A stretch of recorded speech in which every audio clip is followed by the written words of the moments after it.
백성이 호르산에서 출발하여 홍해 길을 따라 에돔 땅을 우회하려 하였다가 길로 말미암아 백성의 마음이 상하니라. 백성이 하나님과 모세를 향하여 원망하되 어찌하여 우리를 애굽에서 인도해내어 이 광야에서 죽게 하는가? 이곳에는 먹을 것도 없고 물도 없도다. 우리 마음이 이 하찮은 음식을 싫어하노라. 여호와께서 불뱀들을 백성 중에 보내어 백성을 물게 하심으로 이스라엘 백성 중에 죽은 자가 많은지라. 백성이 모세에게 이르러 말하되 우리가 여호와와 당신을 향하여 원망함으로 범죄하였사오니 여호와께 기도하여 이 뱀들을 우리에게서 떠나게 하소서. 모세가 백성을 위하여 기도하매 여호와께서 모세에게 이르시되 불뱀을 만들어 장대에 매달아라. 물린 자마다 그것을 보면 살리라. 모세가 놋뱀을 만들어 장대 위에 다니 뱀에게 몰린 자가 놋뱀을 쳐다본즉 모두 살더라.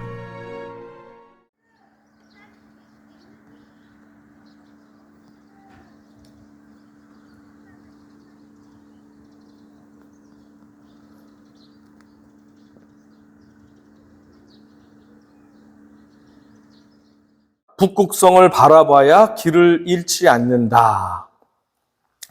중국에서 발명된 나침판이 있습니다. 이 나침판이 아랍으로 건너갔다가 그리고 서양 유럽으로 건너가게 되었습니다. 그래서 주로 14세기부터 16, 17세기까지 중세 유럽의 대항해 시대가 활짝 열리게 된 것은 나침판의 발명 덕분이었습니다.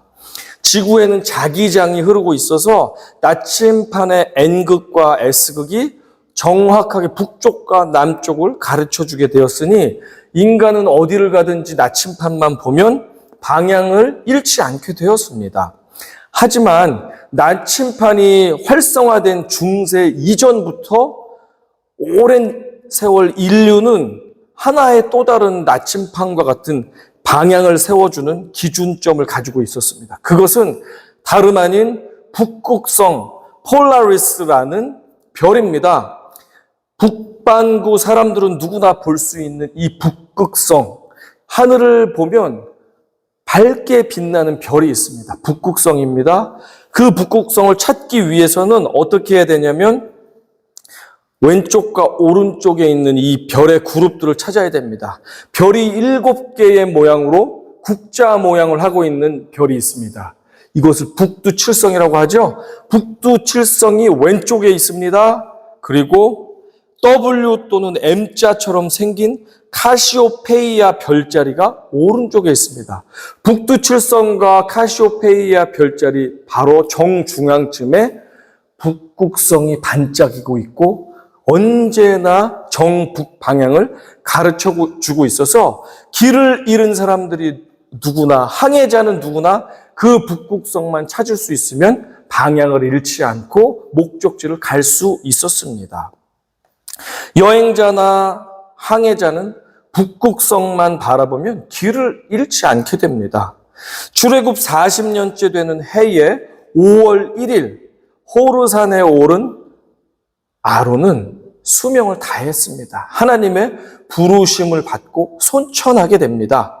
이제 아론의 옷, 대제사장 옷을 물려받은 아들 엘리아살이 2대 대제사장이 되었습니다. 이 사건은 출애굽 1세대의 시대가 이제는 끝났고 2세대의 시대가 열렸음을 우리에게 공표해주고 있습니다.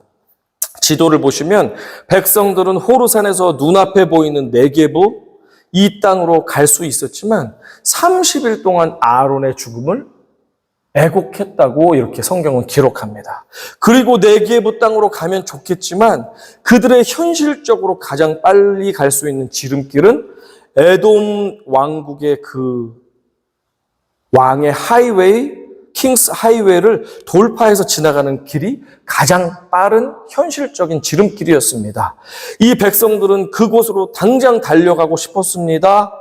그러나 에돔 왕이 몇 차례 부탁을 했음에도 끝까지 완강하게 거부하며 군대까지 동원하였고 하나님께서도 싸우지 마라, 그 땅은 싸워도 너희에게 주지 않겠다.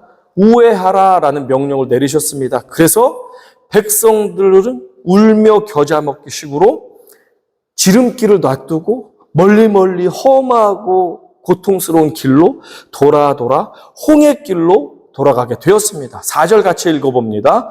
백성이 호르산에서 출발하여 홍해길을 따라 에돔 땅을 우회하려 하였다가 길로 말미암아 백성의 마음이 상하니라. 성경의 다른 곳에서 언급된 대로 백성들은 빠른 길을 놔두고 지도에서 보이는 아라바 광야라는 척박한 길, 돌과 뱀과 정갈이 들끓는 길, 물이 없고 고통스러운 길로 돌아가게 하나님께서 하셨습니다. 그래서 에시온 게벨이란 곳을까지 목적지의 정반대 방향으로 돌아서 빙글빙글 돌아가게끔 하셨습니다. 그러다 보니까 백성들의 마음이 상할 대로 상하고 지칠 대로 지쳐버리고 만 것입니다. 백성들의 마음에는 이런 생각이 분명히 들었을 것입니다. 지도자 저 모세는 고집이 얼마나 센지 몰라. 아무리 하나님이 에돔하고 싸우지 말고 지름길로 가지 말라고 한다 할지라도 우리 200만의 고통스러운 사람들을 생각해야지. 여기는 장애인도 있고 어린아이도 있는데 하나님이 하지 말라고 그랬다고 네! 하고 조금도 부탁도 하지 않고 그렇게 순종한다는 게 자기만 알고 백성들의 어려움을 이해하지 못해. 저 지도자는 미워, 무능해, 못됐어 라고 생각했을 수 있습니다. 어떤 사람이 이렇게 생각했겠죠. 누구보다도 모세를 하나님이 신뢰하고 그의 간구라면 무엇이든 들어주시는데 왜 우리를 위해서 제발 이번에 지름길로 갈 수 있도록 은혜를 부어주세요라고 왜 기도하지 않는 거야? 정말 속상해 라고 생각할 수 있습니다. 백성들을 대신해서 앞장서서 일하려고 하지 않고 그저 하나님 말씀에 묵묵히 순종하는 모세가 얄미웠고 미워 보였을 것입니다. 충분히 그럴 수 있었다고 저도 생각이 들었습니다. 그러다 보니 백성들의 마음은 상할 수밖에 없었습니다. 저희 가정의 비자에 대해서도 잠깐 생각해 보면 비슷한 마음이 듭니다. 제가 뉴햄프셔 한인교회의 새로운 담임 목사로 제의를 받았을 때 기도하며 간구하며 그 제의를 수락하게 되었습니다. 그때 우리 교회를 물심양면으로 개척할 때 물심양면으로 도왔던 우리 교단 선교부 RHM의 대표이신 에릭 리와 또 디렉터, 교회 개척 디렉터인 밥 밀러 목사님께서 적극적으로 지원해 주셔서 저희 비자 이 신청과 모든 과정이 때로는 처음에는 삐걱거림이 있었지만 나중에는 지름길로 가게 되었고 급행 비자를 받고 미국으로 저희 가족이 들어오게 되었습니다. 하지만 들어온 지 한 달 만에 RHM 자체 내부에서의 문제가 있었고 또한 오차드 그룹이라는 대형 선교단체와 이게 합병돼서 RHM이 흡수되는 그런 논의가 있었다는 사실을 우리는 모르고 있었는데 그 논의로 인해서 우리의 비자에 적색등이 켜지게 되었습니다. 그 순간 우리는 어찌할 바를 몰랐고 마치 딱딱한 땅바닥이 뻥 밑으로 뚫려버린 것처럼 그렇게 마음이 상하게 되었습니다. 간절하게 기도하며 애를 쓰고 있을 때 놀랍게도 기억적으로 우리를 위해서 스폰하는 스폰서가 생기게 되었고 우리는 새롭게 비자를 신청할 수 있게 되었습니다. 모든 서류를 다시 준비해서 변호사를 통해서 서류를 이민국에 넣었습니다. 변호사 말이 한국으로 나가야 되는 그 시점이 있는데 그 전에 비자가 나올 것입니다. 충분히 시간이 있습니다. 라고 하였습니다. 우리는 이제 안도할 수 있겠구나. 이제 지름길로 다시 갈 수 있겠구나 하면서 마음의 평안을 가지고 열심히 사역을 하고 성도들과 교회를 세워갔습니다. 그러나 나오질 않았습니다. 결국엔 출국할 날짜가 임박했습니다. 변호사가 말했습니다. 이제 나가야 되지만 오래 걸려도 2-3달이면 비자가 나올 것입니다. 걱정하지 마십시오. 저희는 순진하게 또 그 이야기를 그대로 믿었습니다. 그래서 짐을 여름 옷가지만 몇 가지를 챙겨서 간단한 짐을 가지고 출국을 하게 되었습니다. 그리고 시간이 한참 이렇게까지 지나 버렸습니다. 아직도 소식이 없습니다. 그러나 최근에 감사한 소식이 생겼죠. 사이트 인스펙션이 이민국에서 나온 것입니다. 그것만 통과되면 이제 비자 나오는 것은 시간 문제입니다. 그런데 어떻게 됐습니까? 그것을 우리의 모든 서류를 담당했던 목사님은 정년 퇴직을 하였고, 그것을 인계받았던 목사님과 사무원은 온전하게 그 일을 이해하지 못했습니다. 그래서 이민국 직원에 대해서 그의 질문에 제대로 대답을 하지 못했습니다. 결국 사이트 인스펙션은 엉망이 되었다는 소식을 듣게 되었습니다. 마음에 상함이 있었습니다. 타들어가는 아픔이 있었습니다. 고통이 있었습니다. 왜 지름길로 가기를 원하는데 우리는 이렇게 아라바 광야길을 돌고 돌아서 이렇게 가시밭, 돌밭길로 돌아 가야 되는 것인가? 우리의 마음에 상함이 있었습니다. 여러분은 살아가시면서 지름길을 코앞에 두고서 정반대 방향으로 끝도 없이 돌아 가시밭, 눈물의 길, 고통의 길로 돌아간 적이 있지 않으셨습니까? 그때 우리들은 마음이 상하게 됩니다. 마음이 녹아내리게 됩니다. 하나님, 정말 우리를 버리셨습니까? 하며 눈물의 시간을 보내게 됩니다. 이 경험을 하고 나니 저는 이스라엘 백성들을 비난할 수가 없었습니다. 나도 그 마음입니다. 저도 마음이 상합니다. 우리의 믿음의 선배들이요, 그동안 당신들이 믿음 없다, 하나님을 비난한다, 모세를 원망한다고 우습게 여겼던 것들 제가 회개합니다. 저도 여러분 입장에 되어보니 지름길을 못 가고 계속해서 광야를 돌다 보니 저 마음 가운데도 상함이 있습니다. 불평과 원망이 있습니다. 우리 신앙의 선배님들 죄송합니다. 하나님, 원망했던 것들 회개합니다. 용서해 주십시오. 라는 간구가 절로 나옵니다. 여러분의 인생은 어떻습니까? 마음이 낙심될 때 그러나 절망하지 마십시오. 하나님께서는 끝까지 여호와 하나님을 바라보는 자에게 결국에는 약속의 땅에 들어가게 하시겠다, 구원을 허락하시겠다고 약속해 주셨습니다. 함께 시편 34편 읽어보겠습니다. 시작. 의인이 부르짖음에 여호와께서 들으시고 그들의 모든 환난에서 건지셨도다. 여호와는 마음이 상한 자를 가까이 하시고 충심으로 통회하는 자를 구원하시는도다. 의인은 고난이 많으나 여호와께서 그의 모든 고난에서 건지시는도다. 아멘. 의인은 고난이 많으나 여호와께서 그의 모든 고난에서 건지시는도다. 이 사실을 믿지 않으면 우리는 마음이 상할 수밖에 없습니다. 우리는 포기할 수밖에 없습니다. 그러나 고난이 많은 인생 가운데 여호와만을 바라보며 의지할 때 주님께서 우리에게 구원을 주신다라는 사실을 믿고 확신 가운데 나아간다면 우리는 다시 힘을 낼 수 있다는 사실입니다. 마음이 상하게 되자 백성들은 또다시 못된 습관이 자동적으로 튀어나왔습니다. 불평, 불만이 쏟아져 나온 것입니다. 5절입니다. 백성이 하나님과 모세를 향하여 원망하되 어찌하여 우리를 애굽에서 인도해내어 이 광야에서 죽게 하는가? 이곳에는 먹을 것도 없고 물도 없도다.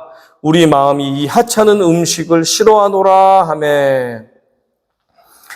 참으로 지긋지긋한 사람들입니다.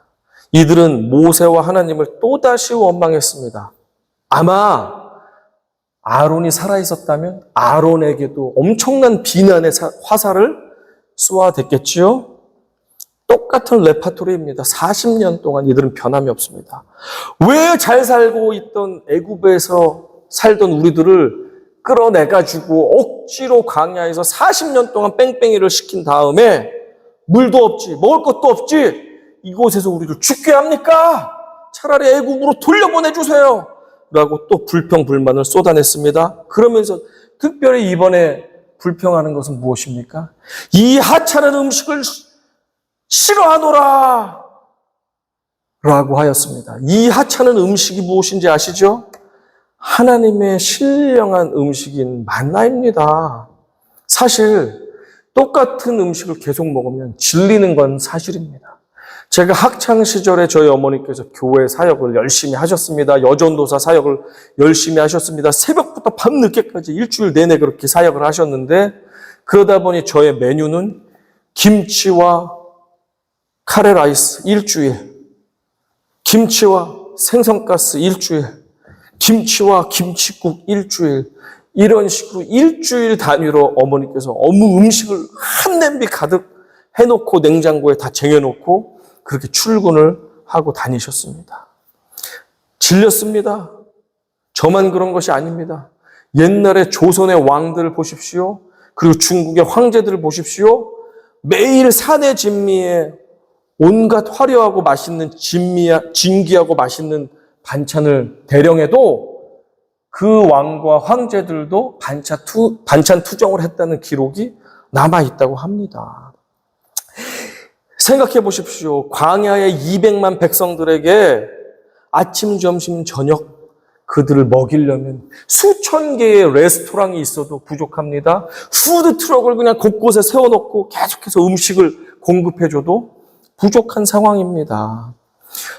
식료품을 파는 대형 마트나 그로서리가 수백 개, 수천 개가 있어도 요리할 그릇이며 불이며 모든 것을 생각할 때 그것은 불가능합니다. 만나가 없었다면 백성들은 좋고 싫은 문제가 아니라 사느냐 죽느냐의 문제 가운데 있어야 했습니다. 만나는 생명이었습니다. 만나는 광야에서 하나님의 은총이었고 사랑이었고 하나님의 온전한 돌보심이었습니다. 그런데 이것은 맛이 어떠니 저쩌니 하는 것은 값비싼 투정에 불과한 것이었습니다. 하나님께서 주신 만나를 멸시하는 것은 그 하나님 만나를 주신 하나님 당신을 멸시하는 것과 같습니다. 우리도 한번 생각해 봅시다. 우리가 아무리 부모님이 못나고 못 배우시고 우리에게 많은 것들을 베풀어 주지 못한다 할지라도 부모님에게 해서는 안 되는 말이 있습니다. 예를 들어 이런 말입니다. 아무리 화가 난다 할지라도 남들처럼 나를 키워주지도 않고 지원도 해주지 않고 교육도 시켜주지 않고 용돈도 주지 않으면서 도대체 왜 나를 낳은 거예요? 무책임한 부모 같으니라고 이런 말을 한다면 그 자녀는 정말로 큰 잘못을 하고 있는 것입니다. 왜 그렇습니까? 자신의 존재를 멸시하는 것은 곧 자신을 있게 한 부모님의 존재를 멸시하는 것과 같기 때문입니다. 지난 6월에 픽사에서 개봉한 애니메이션 엘리멘탈이라는 이 만화 영화가 최근에 엄청난 화제입니다.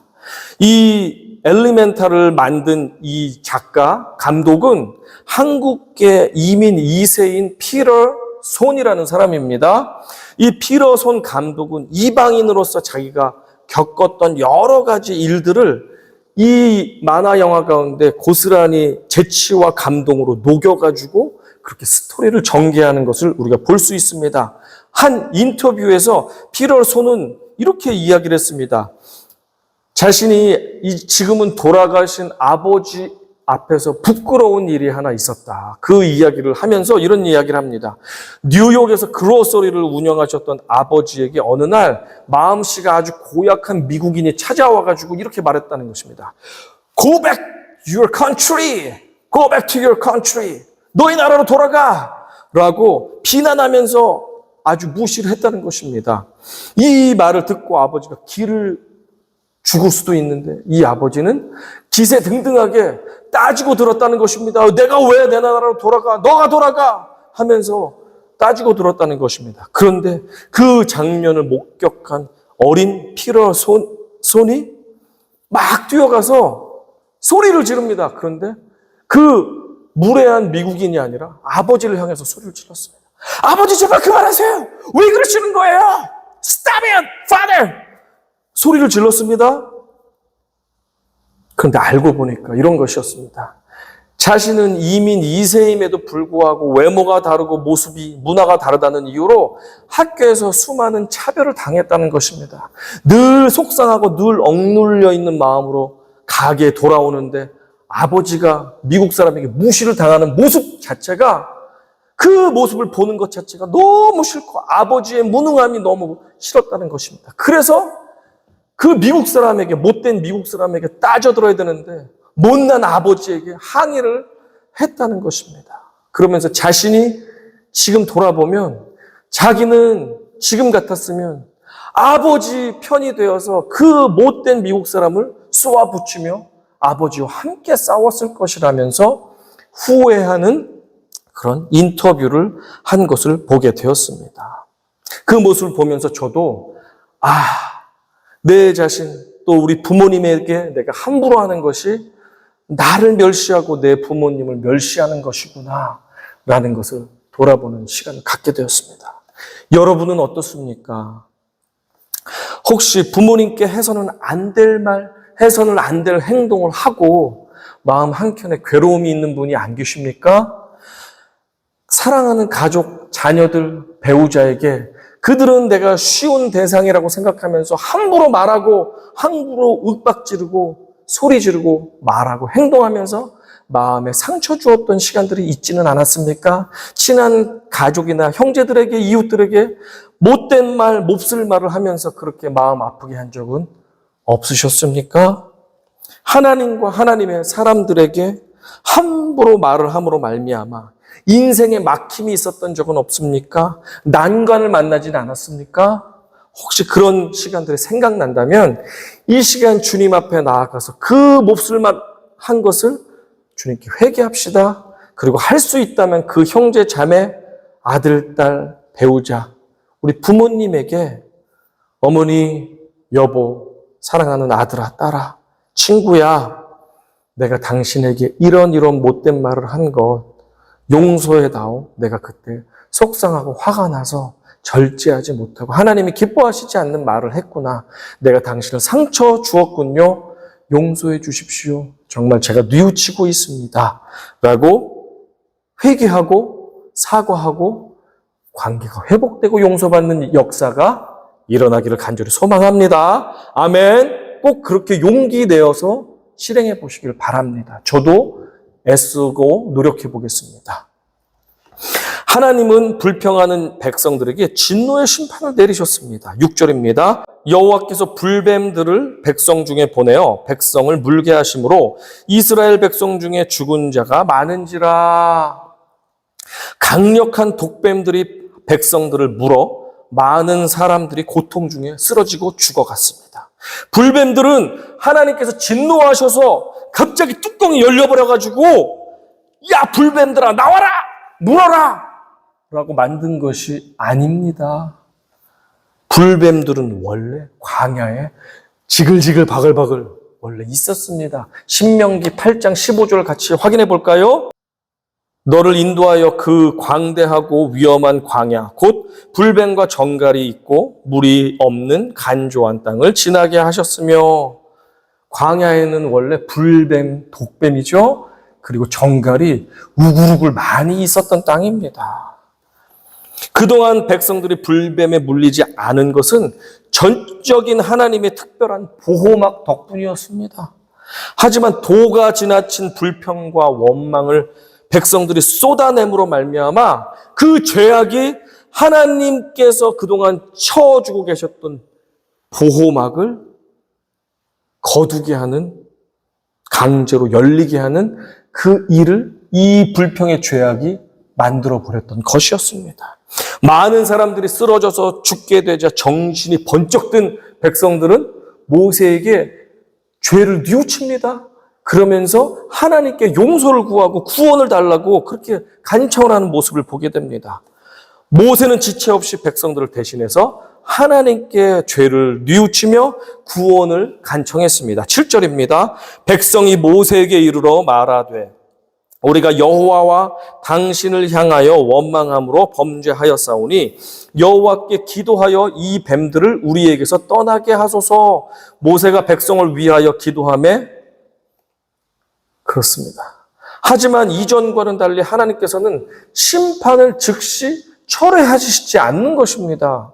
왜 그렇습니까? 8절입니다. 여호와께서 모세에게 이르시되 불뱀을 만들어 장대 위에 매달아라. 물린 자마다 그것을 보면 살리라 라고 말씀하셨습니다.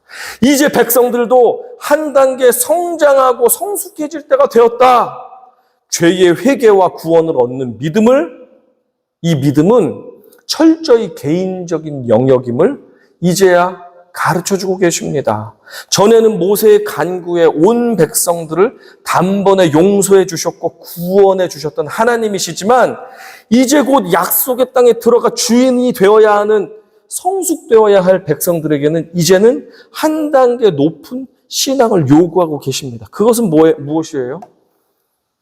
스스로가 죄를 깨달았다면 스스로가 회개하고 뉘우치고 믿음으로 구원의 그 대상을 바라보라는 것입니다.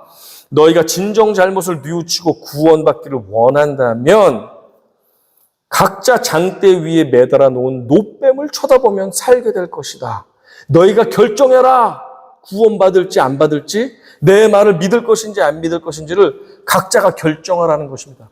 신앙은 개별적입니다. 개인적입니다. 그렇죠? 내 믿음이 좋다고 내 자녀가 믿음이 좋다, 구원받는다라는 것은 성립하지가 않습니다. 모세는 급히 노추로 뱀을 만들어 장대 위에 매달았습니다. 진심으로 하나님의 말씀을 믿어 죄를 고백하며 노뱀을 바라본 자는 누구든지 살아나게 되었습니다. 하지만 자신의 죄악을 인정하지 않는 자, 죽어가면서도 자신의 죄지었다는 것 인정하지 않는 자, 그리고 보면 산다고 하는데 말도 안 되는 소리 하지만 무슨 노뱀을 한번 쳐다본다고 살아. 말도 안 돼. 약이나 줘! 라고 하면서 죽기를 자청하는 사람은 구원받을 수 없다는 것입니다. 자신의 죄값을 자기가 치러야만 되었습니다. 신앙생활을 오랫동안 해온 여러분들은 아마도 잘 들어서 알고 있을 것입니다. 장대에 매달아 놓은 노뱀은 먼 훗날 십자가에 매달려 우리 죄를 대신해서 돌아가 주신 예수 그리스도를 미리 보여준 일이 되겠습니다. 이것을 타이폴로지, 예표라고 이야기합니다. 확연하게 그것을 보여주진 않지만 미리 어렴풋하게 정말 그런 것을 미리 앞서서 그 현상과 그 원리를 보여준다. 예표라는 것입니다. 우리 모두는 온몸에 죄의 독이 퍼져 죽어가는 사람들입니다. 당장 죽지만 않을 뿐이지 언젠가 반드시 저도 여러분도 죽게 됩니다. 하지만 누구든지 자신의 죄악을 직접 자신이 시인하고 십자가에 달린 구세주 예수 그리스도를 바라보는 자는 구원을 얻게 된다고 하나님께서 약속해 주셨습니다. 어느 날 유대인의 지도자인 니고데모가 사람들의 눈을 피해서 그 이슈 메이커인 예수님을 찾아왔습니다. 예수님께 진리가 무엇인지 간절히 여쭈었습니다. 예수님께서 이렇게 말씀하셨습니다. 요한복음 3장 14절과 15절에서 이렇게 말씀하셨습니다. 모세가 광야에서 뱀을 든 것 같이 인자도 들려야 하리니 이는 그를 믿는 자마다 영생을 얻게 하려 하심이니라. 뱀에 물려 죽어가는 백성들이 장대 위에 노뱀을 바라봄으로 살아났듯이 예수님을 동일한 원리로서 바라보라는 것입니다. 자기 죄로 죽어가는 사람들이 십자가 위에 예수, 내가 곧 십자가 매달릴 텐데 나를 바라보는 자는, 믿는 자는 누구든지 죄에서부터 살아나게 될 것이다. 죽음으로부터 살아나게 될 것임을 가르쳐 주었습니다. 하면서 아주 유명한 말씀을 우리에게 전해 주셨습니다. 요한복음 3장 16절 같이 고백합니다. 시작. 하나님이 세상을 이처럼 사랑하사 독생자를 주셨으니 이는 그를 믿는 자마다 멸망하지 않고 영생을 얻게 하려 하심이라. 우리 다시 한번 눈을 감고 한번 같이 고백해 볼까요? 시작. 하나님이 세상을 이처럼 사랑하사 독생자를 주셨으니 이는 그를 믿는 자마다 멸망하지 않고 영생을 얻게 하려 하심이라.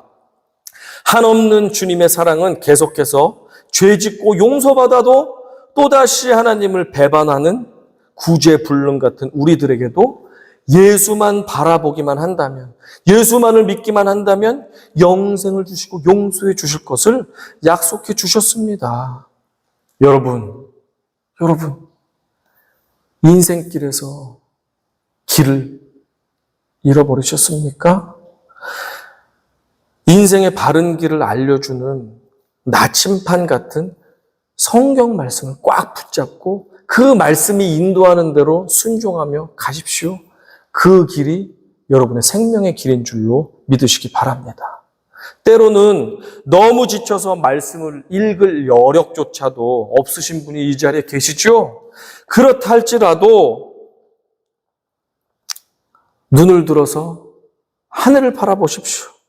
하늘을 바라보면 북두 칠성과 카시오페이아 자리 사이에 반짝이면서 정북을 가리키는 북극성이 우리의 발길을 인도해 주고 있다는 사실을 깨닫게 되실 것입니다.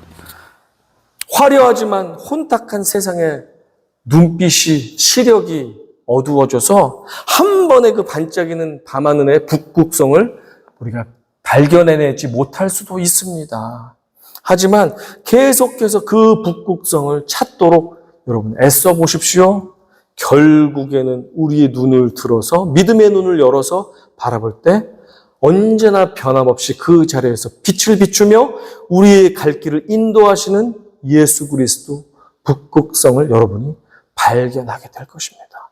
북극성을 바라보게 되면 더 이상 인생에서 길을 잃지 않게 된다는 사실을 기억하시기 바랍니다. 오늘도 북극성이신 예수님은 우리의 발걸음을 인도해 주고 계십니다.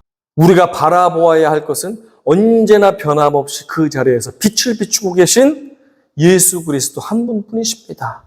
하지만 우리는 이 세상에서 바라보지 말아야 할 것들을 바라볼 경우가 너무나도 많습니다. 아담과 하와는 이 세상에 먹음직하고 보암직한 선악과를 너무나도 바라봄으로 말미암아 에덴 동산에서 쫓겨나고 말았습니다. 롯의 아내는 이 세상의 화려함을 너무나도 바라보다가 소돔과 고모라를 탈출하는데 그 소돔에 너무 화려하고 기쁘고 쾌락을 주는 그 좋았던 것들을 너무나도 바라봄으로 말미암아 소금 기둥이 되고 말았습니다.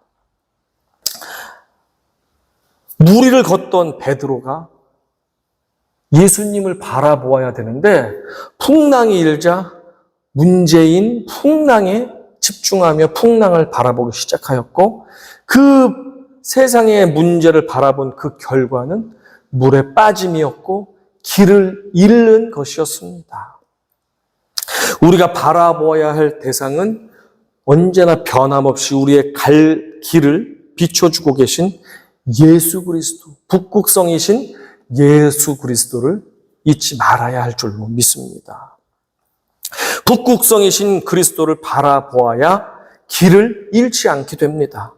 어떠한 풍랑이 불어도 때로는 사람들이 예수 믿는 우리들의 삶의 방식을 이해하지 못하고 조롱하고 비난한다 할지라도 때로는 몸과 마음이 지치고 아파서 옳고 바른 길을 잃어버린 채 헤매고 쓰러지고 넘어진다 할지라도 인생의 모든 지름길이 막힌 채 어쩔 수 없이 지금 돌짝밭과 같은 아라바 광야길, 사막길을 빙글빙글 돌아서 끝도 없이 지친 가운데 걸어가고 있는 그 상황이라 할지라도 우리가 바라봐야 할 단 한 분은 북극성이신 예수 그리스도이십니다.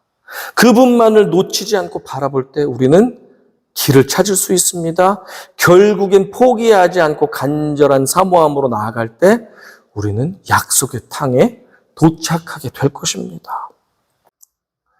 극심한 고통 가운데 있었던 욥은 이렇게 고백하는 것이었습니다. 같이 고백해 보겠습니다. 그러나 내가 가는 길을 그가 아시나니 그가 나를 단련하신 후에는 내가 순금같이 되어 나오리라. 비록 지금은 아무것도 보이지 않고 주님도 보이지 않는다 할지라도 끝까지 북극성이신 예수님을 끝까지 찾고 구하고 두드리며 바라볼 때 약속의 땅에 우리는 도달하게 될 것입니다. 약속의 땅에 도착해서 뒤돌아보니 우리가 걸어왔던 우회로가, 우리가 걸어왔던 돌짝밭이 하나님이 예비하신 최상의 길이요 유일한 지름길이었다는 사실을 우리는 반드시 깨닫게 될 것입니다. 이 사실을 부디 믿으시기 바랍니다. 지금 길을 잃으셨습니까? 구원의 감격도 다 잃어버리셨습니까? 실패하고 넘어져서 일어날 기운조차 사라지셨습니까? 그래도 괜찮습니다. 믿음의 눈을 들어서 언제나 우리에게 바른 길을 비춰주시는 북극성 예수 그리스도만을 찾으시고 구하시고 붙잡으십시오. 그 주님만을 바라보고 나아간다면 기어서라도 우리는 약속의 땅에 도착할 수 있습니다. 어떠한 어려움과 실패와 좌절이 있다 할지라도 결국에는 우리가 끝까지 포기하지 않고 주님만을 바라보며 한 발짝 한 발짝 걸어간다면 우리는 어느새 약속의 땅에 도착할 것입니다. 그것은 제 말이 아니라 우리 여호와 하나님께서 약속해 주신 틀림없는 진리의 말씀이라는 사실입니다. 우리 북극성이신 예수 그리스도를 찾으십시오. 그분만을 바라보십시오. 우리 시선을 풍랑에 두지 마십시오. 이 세상의 쾌락과 화려한 조명에 두지 마십시오. 다른 사람들의 시선에 두지 마십시오. 오직 여호와 하나님만을 바라보십시오. 그럴 때 삶의 어떠한 순간에 처해 있든지 상관없이 북극성이신 우리 주님이 우리의 발걸음을 가장 옳은 길, 가장 바른 길, 가장 하나님이 원하시는 그 길로 인도해 주실 것입니다. 우리의 좁은 길 가운데에서, 우리의 우회로 가운데에서, 우리의 돌짝밭과 가시밭 가운데서도 믿음의 눈을 들어 우리 주님만 바라보십시오. 실패자는 용서받고 구원받게 될 것이며 의인들은 하늘의 별과 같이 주님과 함께 빛나게 될 것입니다. 이 사실을 믿으시고 북극성만을 바라보시고 모든 우리의 발걸음을 잃지 않고 주님의 약속의 땅에 모두가 들어가는 축복의 성도님들 다 되시기를 주님의 사랑과 주님의 이름으로 권면하며 축복합니다. 아멘.